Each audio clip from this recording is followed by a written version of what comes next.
Who wants to speak?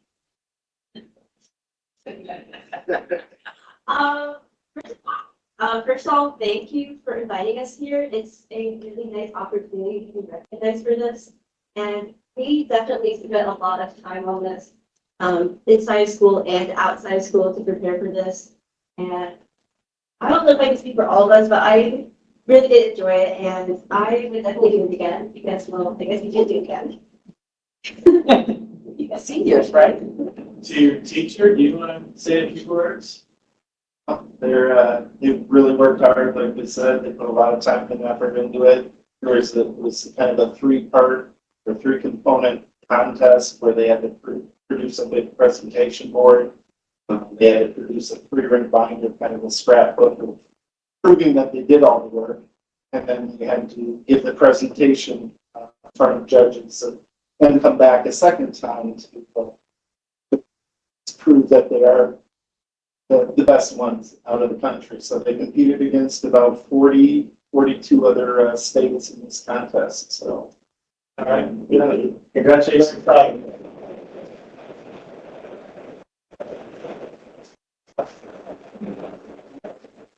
Yeah, this kind of stuff is so validating for the students, the instructors that work so hard, getting to see it from a different perspective with all the labs in our building. The creativity, the confidence, the maturity that they showed through this process is pretty impressive. I know we find ourselves as adults impressed by what the students are doing sometimes. Doing this for a couple of years, and I know this is a great validation for a great man and a great teacher. So I know we're very proud. So we're going to do it for a while. Yeah, if you want to speak something.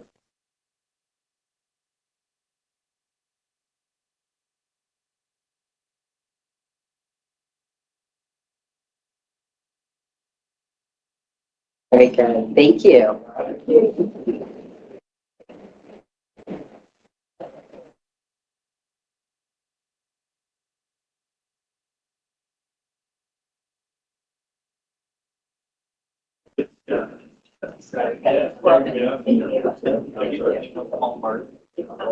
Yes, especially for under the mayor and like this, they're just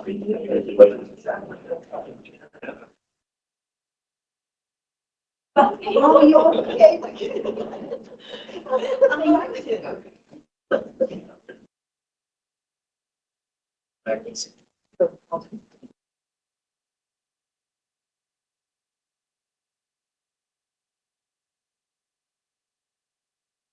Congrats, Mom and Dad.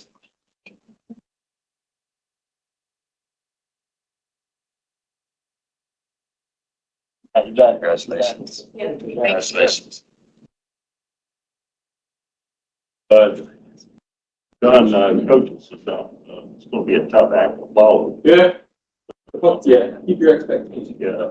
Tell us about what's going on with EMA. A lot of paper you have there. A lot of pass outs today. I just want to make sure they're properly recycling. Does Rick need to be your Vanna? No, that's okay. I'm gonna just start. Take a second to think about it. Wait. I just need the. Sorry. Quite the Brandon and Lisa on there. I missed that one. The wrong job. Okay. Yes. So make sure I have one. Looks like. I have won gold medals in the past as well, but nothing actually important. Trying to. Well, now you have to tell us what it was. Third grade spelling. The only thing I can actually tell you on the spot that I've won is an ice cream eating contest. Thank you.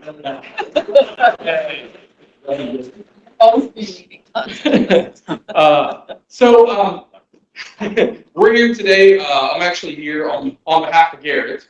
He had some dental issues come up at the last minute. So I want to be able to share today a little bit about the National Preparedness Month, the national campaign. You're all familiar with how many of our things are publicized across what's like Severe Weather Awareness Month, National Preparedness Month. And we do that to recognize both a good time of the year to think about preparedness, but also to recognize the importance of September as a month. Of course, we'll be celebrating Patriots Day this week, or not celebrating, but memorializing Patriots Day this week. So just keep that in your thoughts this week.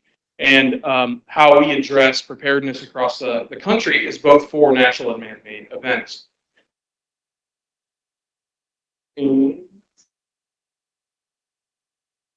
it goes. Oh, you're doing one. Thank you.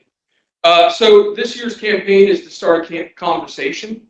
And again, we're focusing on preparedness. So while it's not the whiz-bang of the world of emergency management, preparedness starts at home.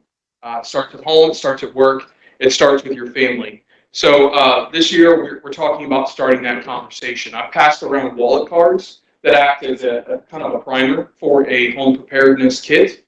I also have a wonderful booklet here that also acts as a great checklist, and you're supposed to keep that home, and it acts as your at-home emergency preparedness plan.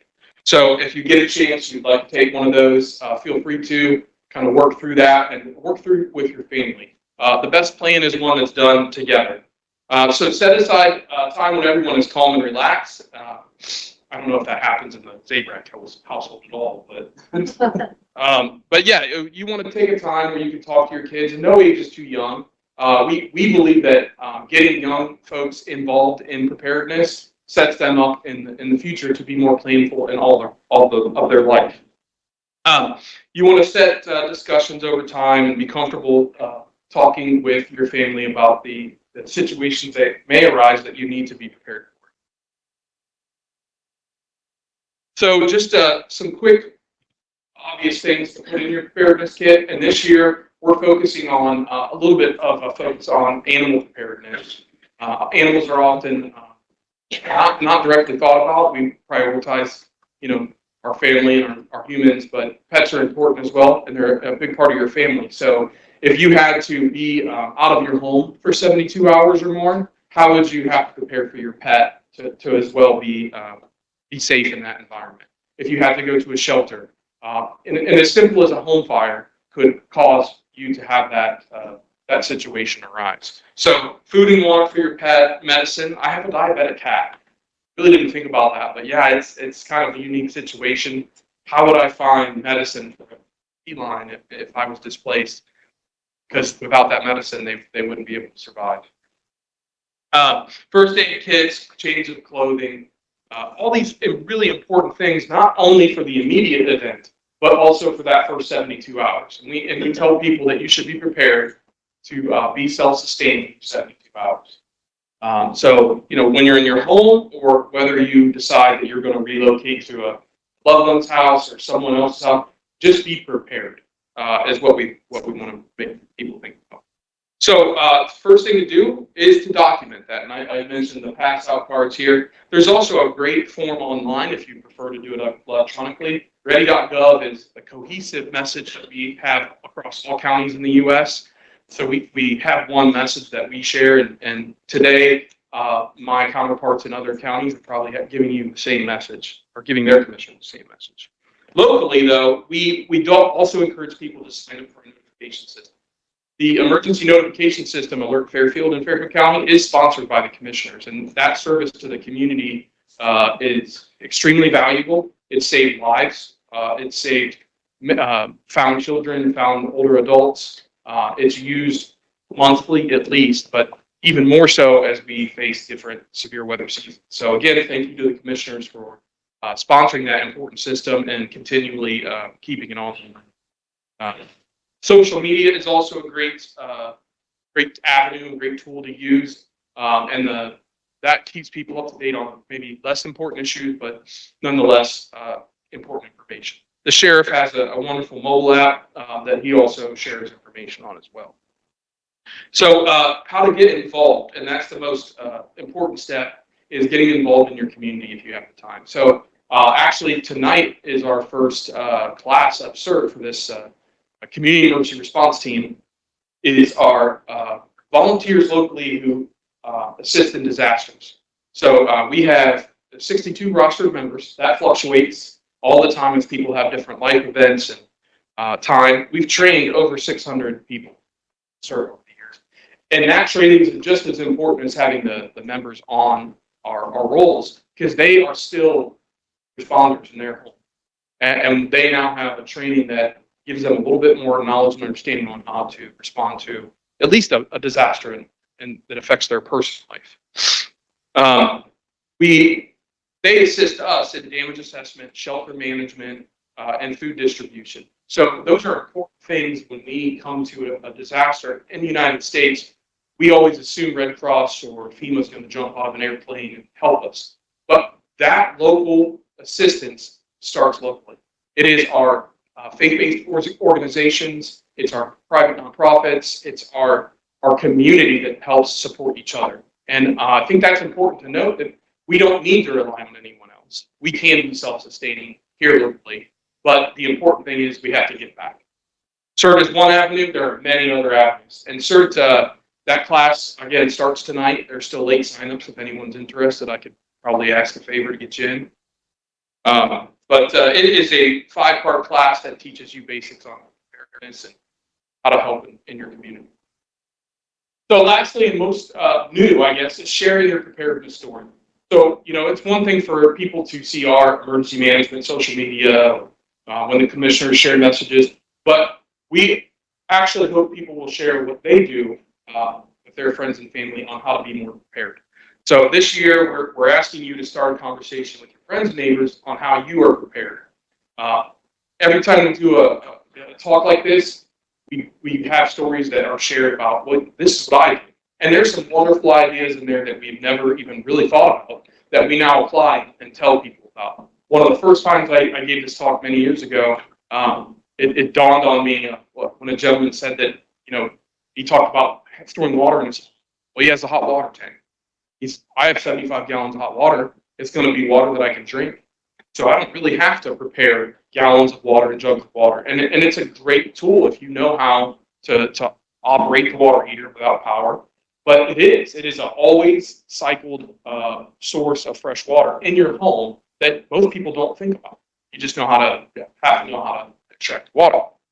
So that's been my go-to over the years, as something that's like plain and obvious right in front of you. So most of those ideas come from you, the folks that improvising at home, creating plans.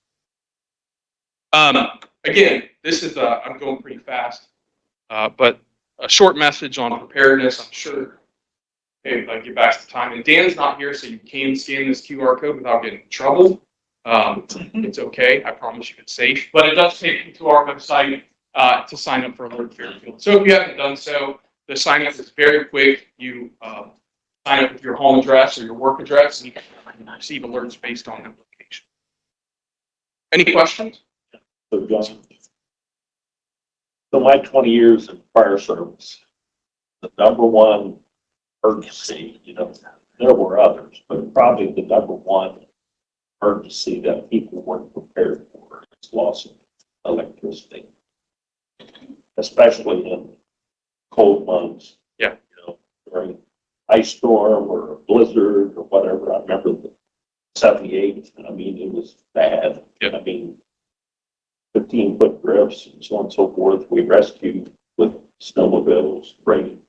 So many people are not prepared for any alternate heating source, and that's probably the number one. Yeah, and we're fortunate, at least in Fairfield County, that natural gas is a good, prevalent, cheap source of heating, but it's not how everyone heats their home. So again, having that personal preparedness plan, how do I heat my home? What do I need to do to make sure that I can continue to do that? Maybe it's a generator. Maybe your plan is to relocate to somewhere where that would have that. And that has challenges during a snowstorm. We had, again, as you said, Commissioner Levesey, many people in the 2006 ice storm, that had to be relocated.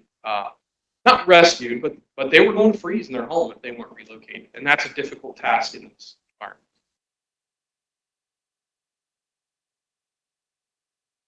Appreciate the message. Something we need to hear more about. Yeah, it's not always the forefront of our minds, but if you go home tonight, just think about a few things in your environment and how to be better prepared. I think we're doing that a little bit to help society as a whole. Mr. Davis, any questions?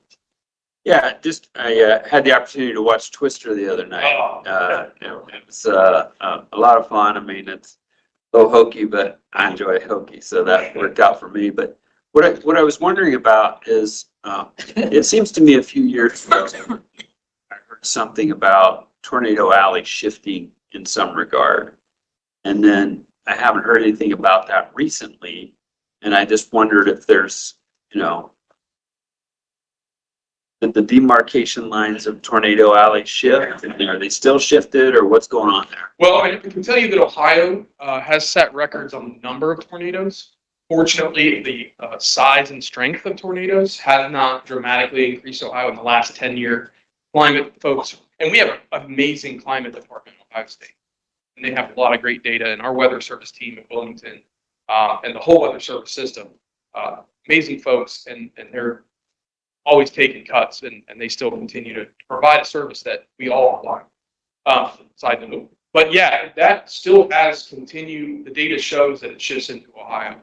When we have days without rain, right, and the severe drought that we're in, it shows you the volatility of the area around Ohio.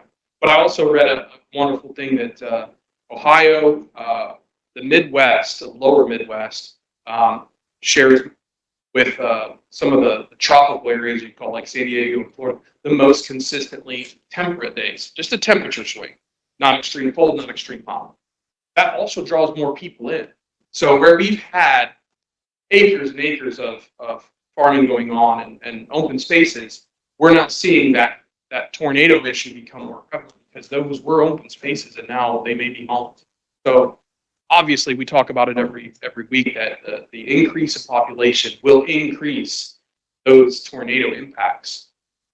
Even if it's not the tornadoes growing, we're just putting more people in harm's way. And if I could ask Tony a question.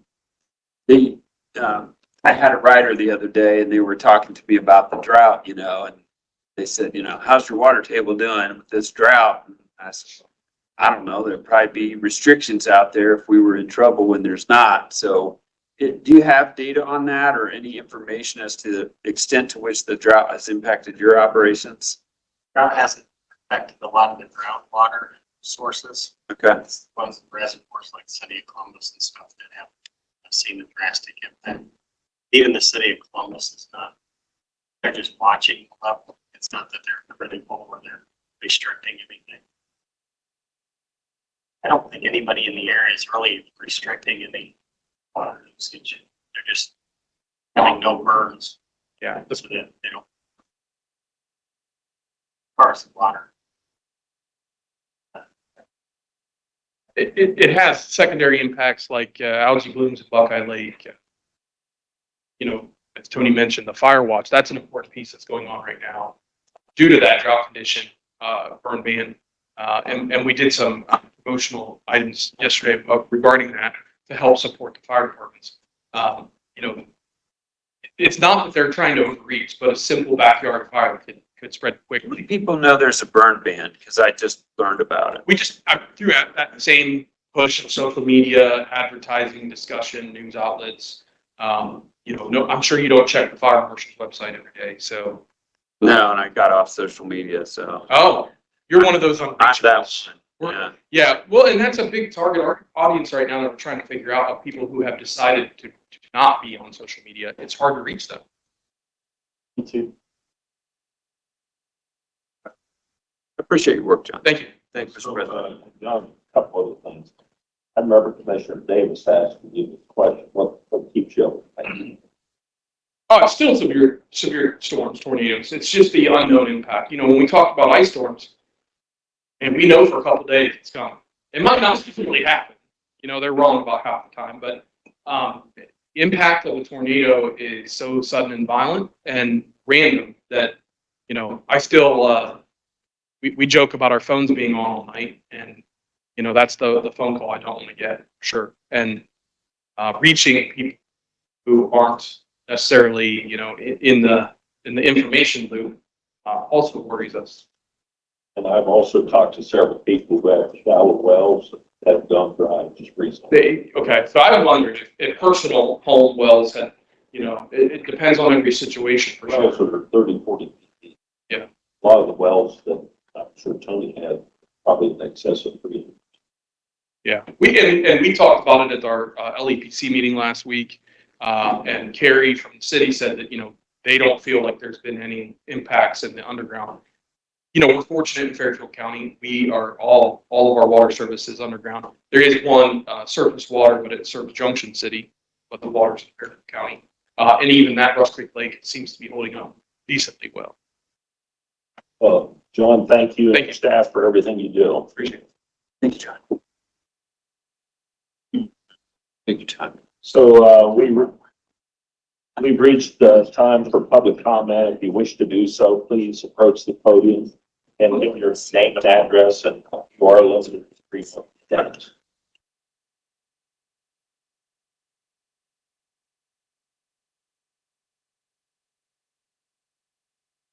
Morning, my name is Ray Stemen. I live at, I'm, 188. Address is on the book here. But we are fortunate, we have an underground water supply running in the Rushville area. No one knows exactly how many gallons of water I've been told it's not able to be made, but it is a great supply, and we have that in Fairfield County. So we're blessed with that opportunity to use that water. So today, I want to remark that we are in a drought. One of the counties that have already been signed being here and qualify for additional funds to help pay their bills, at least get them through this particular year. So, those needed will be easy. Those don't consider that part of their contribution.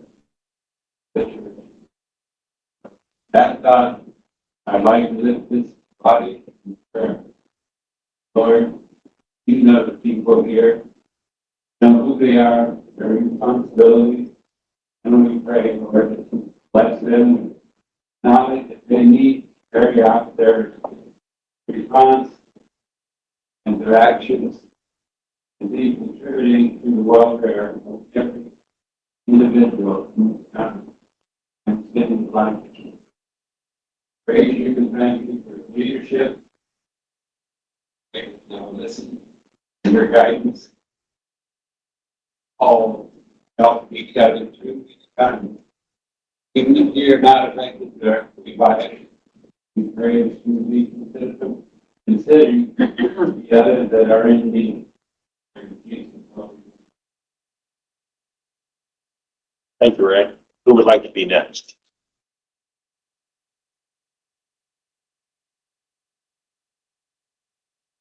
Speaking of natural disasters.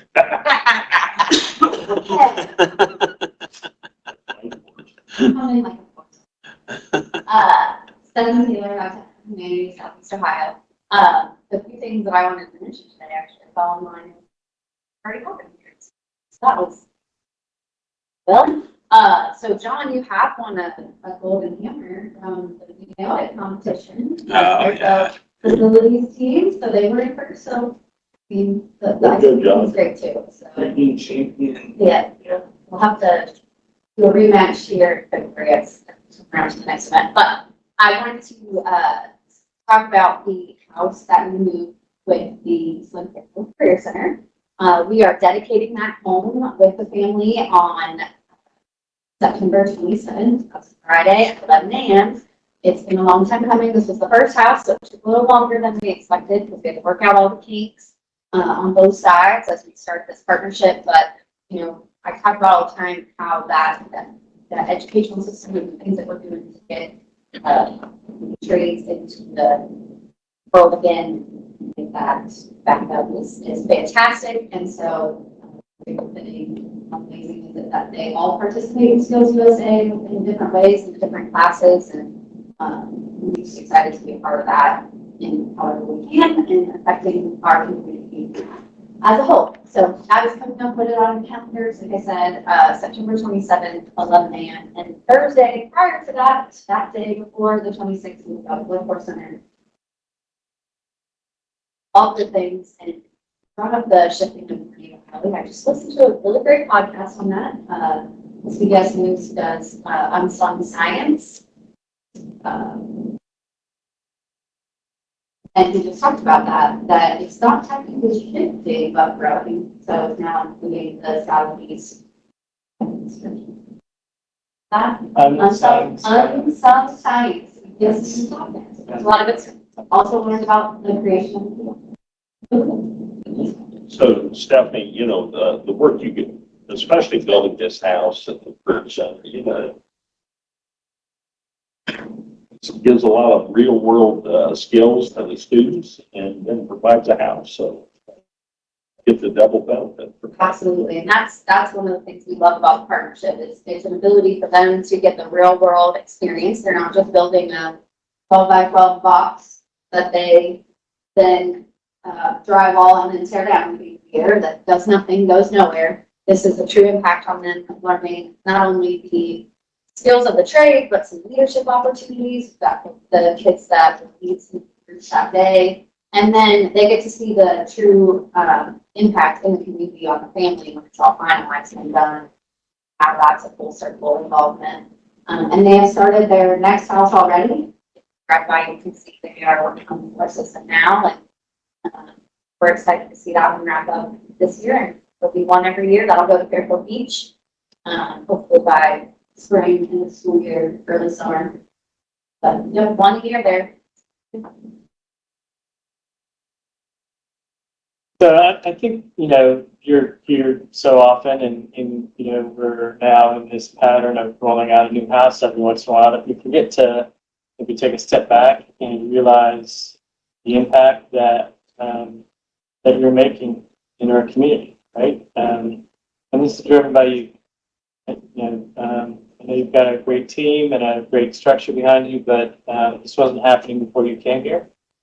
You're impacting families across Fairfield County, and you're making us all feel better about, you know, helping in some way. So just wanted to say thank you. It's really cool what you're doing. I love it. So, and I agree sometimes that I forget to even look back on 3.5 years of what we've done and just the trajectory of where we're going and how, you know, we wrap this one up in less than about a month. We'll start on Graff Street. And yeah, I mean, that's number 5 or 6, 7, number 8. We've already got those all planned out. We're going, and it's easy sometimes to just think of it as a structure. It's like, hey, we build another house, but it's truly another family. I love it. So thank you. No, you know, I'm teasing. But I do kind of like Hurricane Stephanie, so. Yeah. I know. It might sit. You know, and I'll make this comment, you know, Habitat in Fairfield County is very fortunate you think you do. It's not just a job, it's a passion. Yep, and I love it. So Keep up the good work. Any other public comment at this time? Okay, moving on to anything on legal. Thank you. County administration update. All right, thank you, Commissioner. I think we need to begin by saying happy birthday, Jason Grubb. Thank you. Yeah, no, he can sing it. We're not singing happy birthday. He's really got a voice. I said say, because I ain't singing. Happy birthday. Happy birthday, sir. All right. Have other great news to share. Our very own Commissioner Levesey is to be inducted into the Ohio Veterans Hall of Fame. The induction ceremony.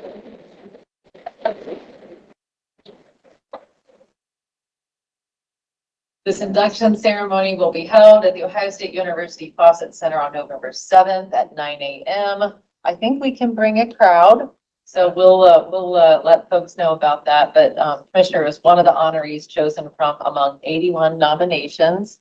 Rochelle and I both have been talked down to that he did want us to do this, so I'm happy to do it. And this year's class will join the 975 Ohio veterans who have been inducted since '92. Honorees are chosen based on post-military achievements. We are so very proud of our very own Commissioner Levesey receiving this very much distinguished honor. So another round of applause.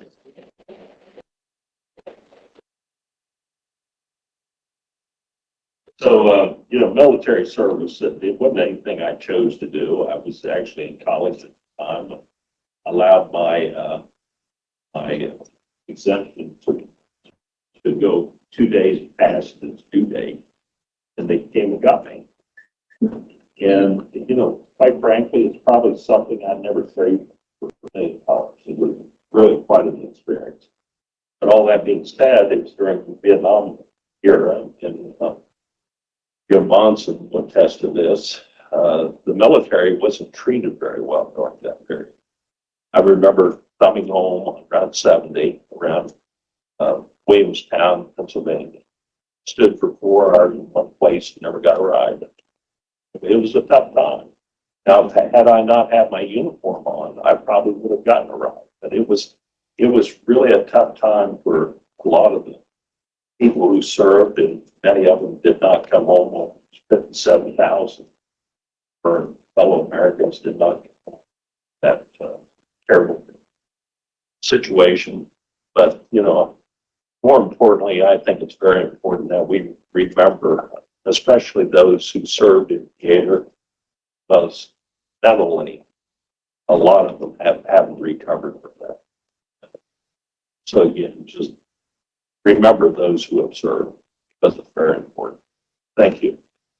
And we're going to take this opportunity during your next Commission Connection video to spotlight your recognition, but also to bring in a couple other folks that have been inducted. Hopefully, former Mayor Scheffler and then Mike Kreitz will join you, along with Tom Bowe. So that will be the plan to kind of spotlight that later this month. All right. And Stephen and Austin, feel free to weigh in here on this one, but I did see where the Attorney General did accept the opinion request on Commissioner authority to create a unified stormwater utility. So that was put forth, trying to determine if we have the ability to transform multiple drainage maintenance districts into a single stormwater utility. In addition to that overarching question, there were 4 additional components to that. Can the assessments be collected for the previously individual DMDs for the general benefit of the SWU?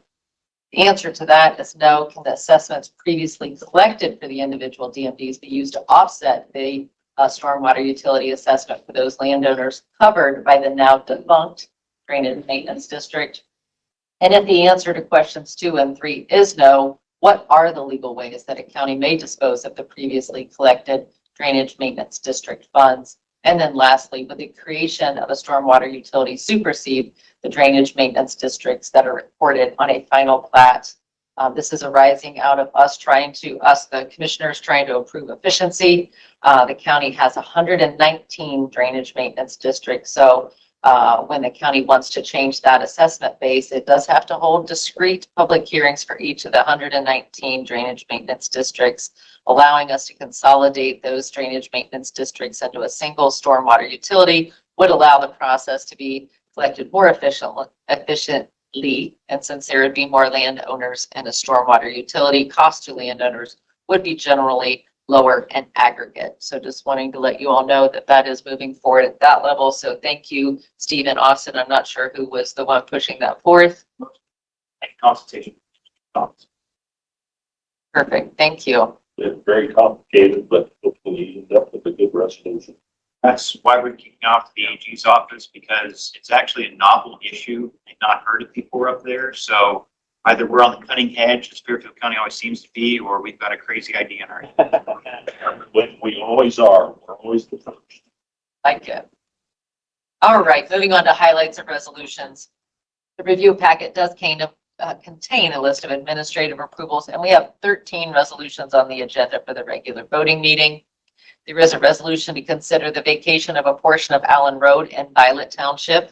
The petition to vacate was provided by the state of Ohio's Director of Transportation. Thanks to the engineer's office for their assistance working through this.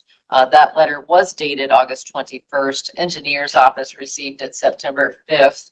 And we ultimately received it on September 6th. So we are working with that being the timeline and have conferred with the prosecutor's office on moving that forward. And thank you, Rochelle. Lots of viewings and hearings for things lately. So added that one to the list. 21st to. Jason, anything else you want to Yeah, add? I think that still working on it. And this is related to the Pickerington Road interchange project. We also have a resolution amending a resolution from June 25th of this year, resolution 2024-06.25.j, authorized the purchase of a service agreement between Transit and JFS. However, the resolution did identify incorrect contracting parties. So this amending resolution is just removing that section from that resolution. We also have a resolution to approve a contract for a design amendment with SHP Architects for the Workforce Center. This will look to map out the area for the Workforce Center team, Workforce Economic Development team, as well as the healthcare component, and then also start to look at the outside of the building. Other things you two would add? Yeah, we've been working with the Fairfield Medical Center and you and Hockey College on how we can better serve them. So the respiratory therapy program will be part of this, phlebotomy lab and an SSMA lab, which can use other healthcare programs. So, helping with this and also kind of making better use of our space, because there's just a lot of movement space there. So the building's big, but as we keep saying, it's getting smaller and smaller the more we fill it up. And by the way, the engineering tech's done. Next time you guys are out there, check it out. It's really cool. Cafe space. We added some more lounge areas and things for students to be able to relax in. And Deshaun put a really cool display on the wall as you walk in with different pictures of things we've done, some messages. So as one of the counselors who just came here for the first time in about a year said, she goes, it's starting to feel like a place now and not just a bunch of ideas. Well, it is literally and figuratively cool out there these days. All right, we also have a resolution to approve fiscal year 2025 CFLP Solid Waste District Recycling Services and Recycling and Litter Prevention Grant application for Fairfield County. We have Jennifer Colometz here from Community Action. Thanks, Jennifer, for your work on putting that together. Anything you want to add? Just like we discussed, it's our basic operations for the year. Nothing real big, everything stays within the budget that we have for a 10-year budget plan that we put in the CFLP Solid Waste District plan. And some additional dumpsters and things that we filled in for the increase in recycling in some of the schools with some of the PepsiCo recycling programs that we've got some schools to buy into. So pretty standard, everything in line with what we have budgeted for our long-term 10-year plan. Thank you. And an offshoot of our conversation that Jennifer and I had was able to secure a meeting with folks from the city just to reignite the conversation regarding curbside recycling. So I'm not sure where that'll go, but happy that we can at least restart that conversation. We also have a resolution authorizing the approval of a service agreement by and between Fairfield County Public Transit and NeoRide. I think this is to allow for some cooperative purchasing. Anything else, Rick? Yeah, NeoRide is part of the Ohio Transit Risk Pool, so we already have an agreement with them, and this is another agreement that we unearthed that was with the city that it does. It basically allows us to strengthen purchasing agreements by putting all the rural transit groups into one purchasing agreement. Thank you. And then lastly, regional planning has a resolution to approve a development agreement with Monomoy Properties, Carroll, Ohio, for a subdivision in Greenfield Township. Josh, anything on that? Okay. All right. Thank you. Budget review, Bart. Yes, been putting together the all funds data budget that we started to discuss last 2 weeks. And I want to thank Treasurer Bonson for his help in collecting this information, and Commissioner Davis as we started to have conversations around what the data looks like. We're starting to look at the data, and we're going to start kind of analyzing it, see if we can put some analysis behind it too, to try and get a better understanding of what we think the impacts of investment earnings and other things could be derived from this data. So more to come as we continue to move forward and analyze this information. So, Mr. President. So I mentioned to Bart in a meeting this morning that there was just a hint of embarrassment on my part. For the last several years, my focus, and I think most of our focus, has been on the interest rate environment and the impacts that the interest rate environment will have on the investment revenue stream. And what that hint of embarrassment is, until this moment, I hadn't really focused on the underlying fund that was being invested, arguably the other half of the equation. And to see the beginning of this analysis, I think is really important, because as we look to our 5-year outs or longer, today you could argue that investment revenue is carrying us. What do I mean by that? Well, if you take investment revenue out of the equation right now, we're underwater. And so that's the spirit in which I say it's carrying us. So then when you look at interest rates possibly coming down, revenue possibly coming down, we have a stair step downward in our out years projection on the investment revenue. If you bring in the all funds analysis to that, you get both sides of the ledger in trying to make that projection. Interesting little fact that Bart and I went through this morning too is if you go back to 2019 in the all funds amount, and you just use an extraordinary number of 6% growth every year in your all funds, which I think that's an extraordinary number. It would bring you up to about $162 million. That's what your all funds would look like if you go back to 19 and you bring it forward 6% every year compounded.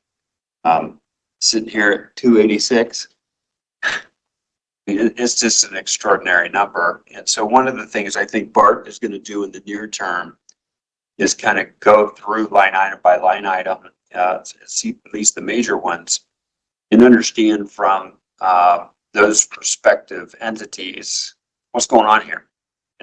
You got a big number coming out soon, or what's on your horizon that would influence this number positively or negatively. But I think in that process, we'll be able to establish some form of a baseline of assumption to use for the underlying number while we're over there concentrating continually on the interest rate return. So I just think this is a potentially powerful tool in our larger analysis, and I appreciate it. Bart, you nailed it. Thank you, Mr. President. Anything else, Bart? that's all.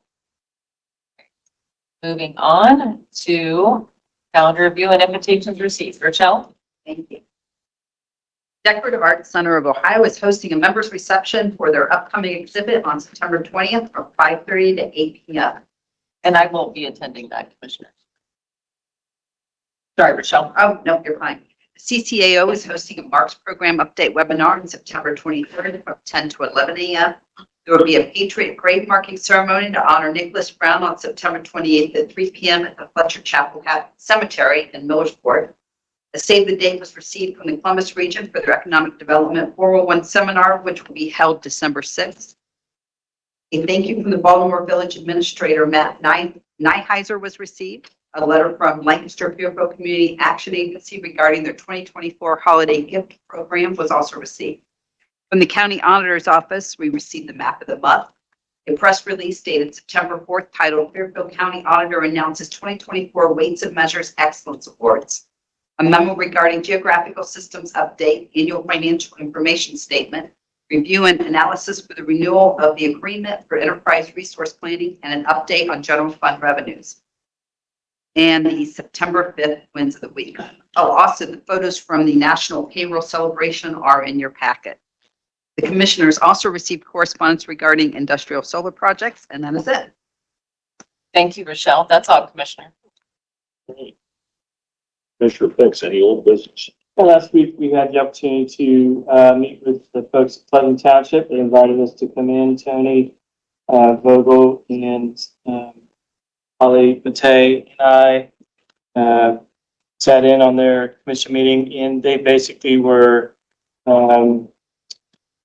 following up on the meetings that we had last year, where we went around and talked to everybody about growth. They understand growth is coming to Greenfield Township and want to plan for it appropriately, and want to follow the lead of the commissioners in using our land use plan, using the model zoning that regional planning put together, funded by the commissioners. So good first meeting. There's a couple follow-up meetings, I think, already that they're planning with Tony and Holly, and I'll try to attend if I can. But just the idea that Township is reaching out to plan for growth compared to where we were, a year ago this time is a really big deal. So thank you to them. We have another one coming up in a couple of weeks down in Byrne Township. So it's working. Thank you. Commissioner Davis, No, thank you. what's a new business? Commissioner Davis. Just something I wanted to mention.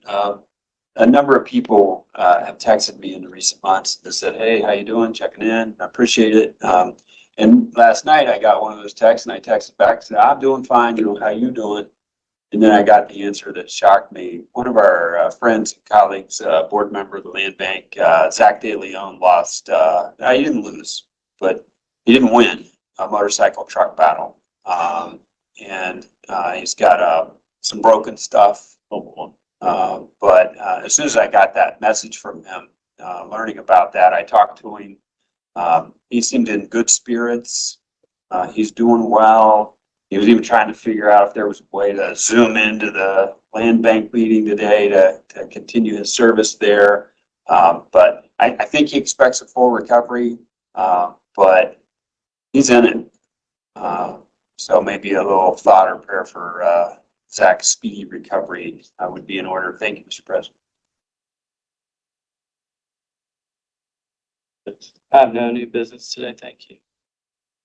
Yeah. A couple of comments to add to your comment. I was at a meeting yesterday with Rebecca Anderson and found out that the first on the scene was Alan Anderson. Is that right? First on the scene. I guess if you want someone to be at a scene of an accident, you want Alan Anderson there as a first responder. Well, I didn't ask Zach that question. Was the accident in Franklin County? Well, no, it was in the area. It was close to where Zach lives. I didn't. Oh, okay. He just happened. He wasn't like in service. It's happened up on the scene, and then so he's tending to Zach. The other hand, he's calling 911 and then calling Zach's wife, and so it's good having him. Rainbow and 188. Okay. Scooter, what? Yes, it was a scooter. That I don't. It was. Ah, come on. Let's make it a motorcycle. Don't say scooter. And Dan is a really close friend with Zach, and he has been helping out. I'm sorry. Dan Oh. Neely, he's been helping out, trying to be a good friend. Couple of other things out. Dave, I want to congratulate you also on as a fellow veteran being nominated Hall of Fame. You brought back some memories. Some of them weren't very pleasant for how we were treated back then. I'm just thankful that today that we do honor our service men and women who do put their lives on the line, giving us the freedom we have today. Other comment, positive. Art, we had a good meeting last week with you and Stacy. It caused me to start looking at some things a little different, and I truly appreciate your efforts, what you did as far as hashing all the numbers together and putting in a word that are understandable. I appreciate it. Thank you. So, when you mentioned that, one of the people I instantly go to is Colonel Tom Huddle. What a great patriot. He spent 5 years, 3 months in Hanoi Hill. And if you were to talk to him, he was concerned about his wife. And here he was getting tortured, beat up, and so on and so forth. What a great individual he is. Yeah, truly a gentleman. Yeah, if you did not know his background, to meet him, sit and talk to him, you wouldn't have no comprehension. I knew him for 20 years, didn't know that. You know what I found out? When he was at the Republican National Convention, when he was introduced. That's when I found out. So anyway, Lisa, anything? First, let me start with saying congratulations to you for all that you did as a veteran and all that you've done in years after for your friends, your family, and your community. And the folks who worked behind the scenes to make that happen for you. I know that they worked very hard. So very much. That's a wonderful thing. And then I just want to make a quick mention that we are currently working with our vendor to upgrade our Laredo search system. That is the system that we use in-house, and to select individuals who have accounts with us.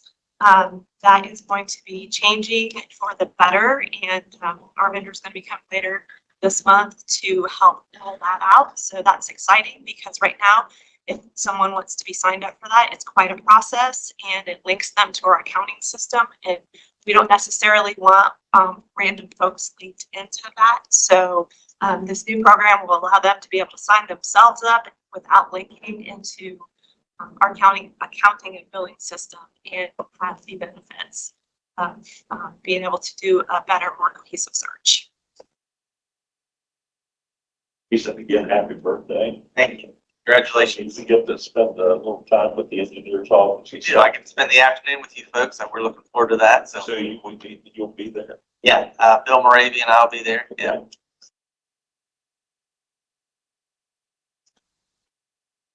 Anything else? No, nothing major. Get through these viewings and hearings this afternoon and look forward to that. Or this afternoon, right? Yes, 4 of them. 3 bridges, 2 culverts. Sounds like 5. 2 in one spot. Trying to make that easy. And the weather's a lot better this year, so. Sorry, I just did quick math. Right. Congratulations, Dave. Very well-deserved honor for you. In the office, we're working on our e-filing, so we'll be spending the next couple months training and testing. Estimated go-live date is January 6th. So we are very excited about that. And a lot of work, but we're doing. Good job. Dr. Brown. Congratulations, Dave. For those who have given so much, we owe even more. So thank you for your service, and thank you for everything that you do. Thanks, John, for the presentation. I really do appreciate the CERT training. I've attended that training, learned a lot, and it also gives you opportunity to have some conversations with your neighbors that you might not otherwise have. And my staff is very much looking forward to the desk exercise that's coming up. Even have to rearrange their schedule so more people can attend.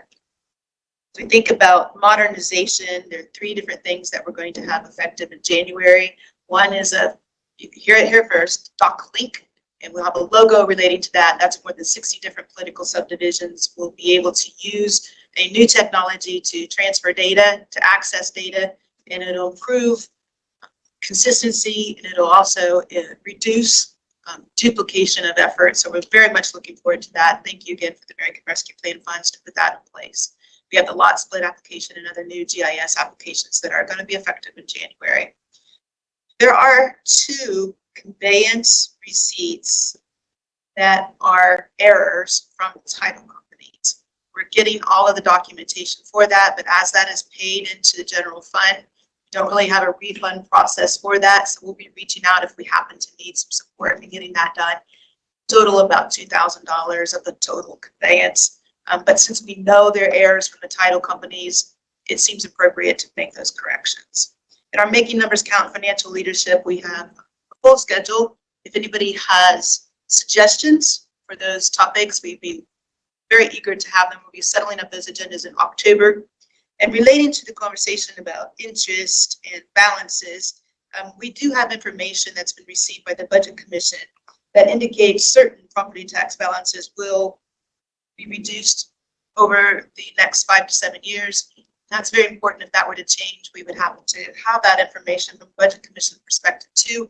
So we're making decisions based upon those balances we do see. See some new folks in the area today. We have the Athens County Prosecutor, the Athens County Auditor, and other Athens County staff who will be here for a case study here in this building on the 2nd floor. Our senior and veteran assistance program. Got about 70 people and they're still signing up. We had a couple that didn't qualify because they weren't homestead, but it turned out that they could, so they applied at the auditor's office, so they got a benefit of the homestead exemption as well as the first. I want to thank you for taking that program. The student, because it's helping. Nice.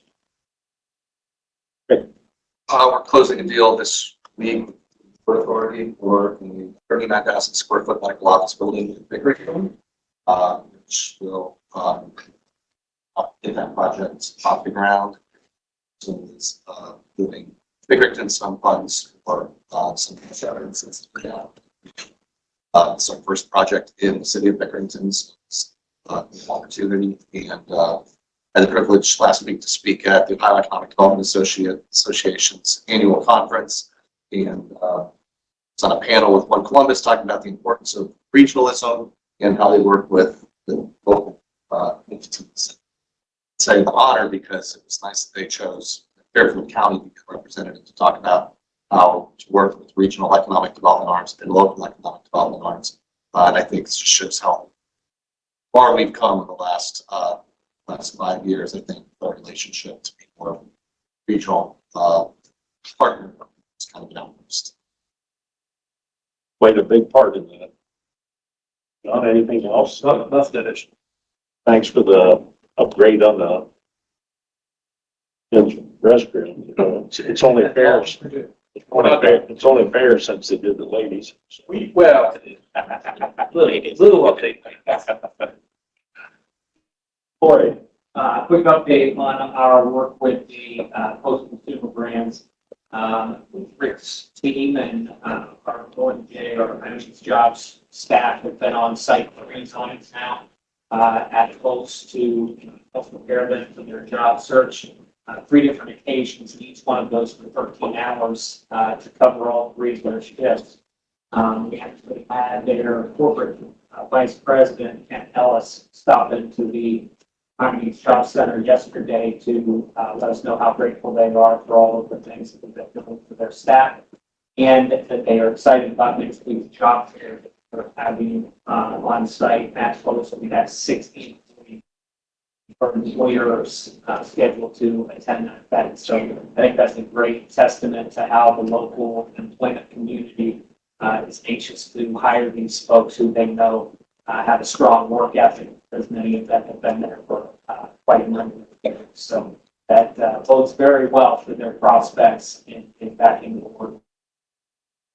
One of the cool things is we're doing one fair in the morning and one in the afternoon.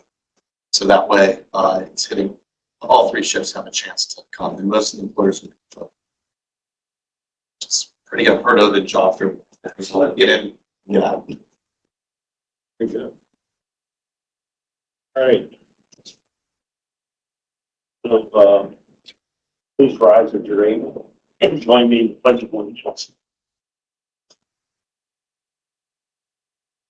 I pledge allegiance to the flag of the United States of America and to the republic for which it stands, one nation, under God, indivisible, with liberty and justice for all.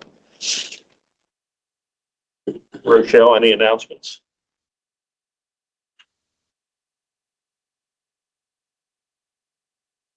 The approval of minutes for September 3rd, 2020. So moved. Second. Discussion. Being none, roll call, please. Commissioner Fix? Yes. Commissioner Davis? Yes. Commissioner Levesey? Yes. Minutes passed 3-0. From the Commissioners, Resolution 2024-9.10.a. A resolution to consider a petition to vacate a portion of Allen Road, Violet Township, and establish viewing and hearing date. Commissioners, I move items A, B, C, and D. Second. Discussion. Jason, can you talk about the Allen Road thing? Yeah, so this would be the southern part of Allen Road. There's just a right of way there for the roadway, but there's not an actual road there right now. So this is just vacating the easement on the south side of 33 that butts up against the commissioner's property on the north side there. And then there's a couple other property owners there that come down south of 33. So it's just vacating that south part of Allen Road. Really, there's no roadway now. There's just a right of way through there. But this will completely dissolve that. I mean, the property goes back to the owners and there would never be a road there again. Additional discussion? Oh, please. Commissioner Fix? Yes. Commissioner Davis? Yes. Commissioner Levesey? Yes. Motion passes 3-0. From the Fairfield County Engineer, Resolution 2024-9.10.e, a resolution to appropriate from an appropriated and major expenditure object category County Engineer Fund 2024 Motor Vehicle to Engineering Consulting Services. So moved. Second. Discussion? None, roll call, please. Commissioner Fix? Yes. Commissioner Davis? Yes. Commissioner Levesey? Yes. Motion passes 3-0. From Fairfield County Facilities, Resolution 2024-9.10.f. Resolution to approve a contract amendment between Steve and Paul Incorporated DBA SHP Architects Incorporated and the Fairfield County Commissioners. So moved. Second. Discussion? None, roll call, please. Commissioner Fix? Yes. Commissioner Davis? Yes. Commissioner Levesey? Yes. Motion passes 3-0. Fairfield County Family and Children First Council, Resolution 2024-9.10.g. A resolution approving account-to-account transfer into a major expenditure object category, Fund 7520. So moved. Second. Discussion? Call, please. Commissioner Fix? Yes. Commissioner Davis? Yes. Commissioner Levesey? Yes. Motion passes 3-0. For Fairfield County Job and Family Services, Resolution 2024-9.10.h. A resolution approving an account-to-account transfer into a major expenditure object category, Fund 2018. Public Assistance. For Fairfield County Job and Family Services, I move items H and I. Second. Discussion? Please. Commissioner Fix? Yes. Commissioner Davis? Commissioner Levesey? Yes. Motion passes 3-0. Lancaster Fairfield Community Action Agency, Resolution 2024-9.10.j. A resolution to approve the fiscal year 2025 CFLP Solid Waste District Recycling Services and Recycling and Litter Prevention Grant application for Fairfield County. So moved. Second. Discussion? Roll call, please. Commissioner Fix? Yes. Commissioner Davis? Yes. Commissioner Levesey? Yes. Motion passes 3-0.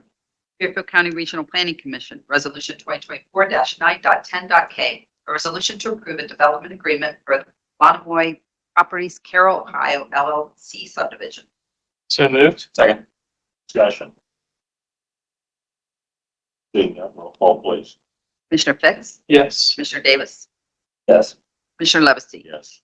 Motion passes 3-0. For Fairfield County Transit, Resolution 2024-9.10.l. A resolution authorizing the approval of a service agreement by and between Fairfield County Public Transit and Ride. So moved. Second. Discussion? What is NeoRide? Greg? Council of Governments, that's part of the Ohio Transit Risk Pool. Basically, it's like an organization that can pull all of the regional transit groups together. So they do idea sharing, meeting, they all get together, they do cost sharing or leverage each other to get it. Thank you. Additional discussion? Call, please. Commissioner Fix? Yes. Commissioner Davis? Yes. Commissioner Levesey? Yes. Motion passes 3-0. Payment of bills, Resolution 2024-9.10.m. A resolution authorizing the approval of payment of invoices for departments that need Board of Commissioners. So moved. Second. Discussion? Commissioner Fix? Yes. Commissioner Davis? Yes. Levesey? Yes. Motion passes 3-0. The next regular meeting is scheduled for September 17th at 9 a.m.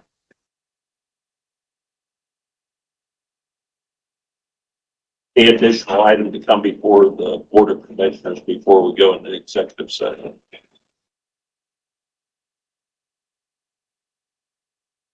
Commissioner Davis? Yeah, I'm almost there.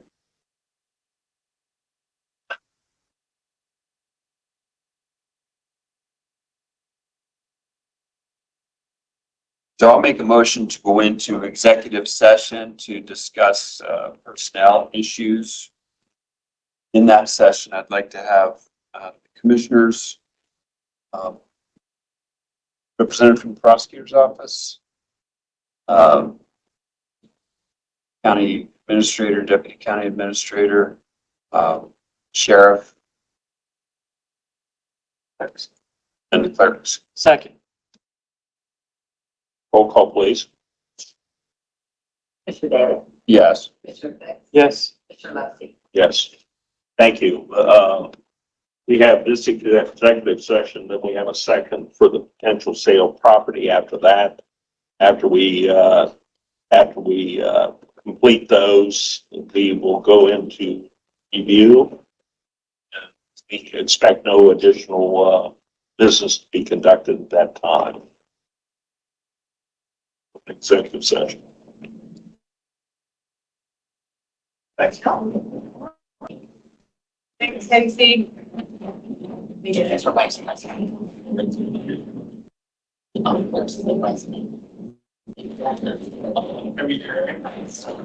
Pastor Vila is still.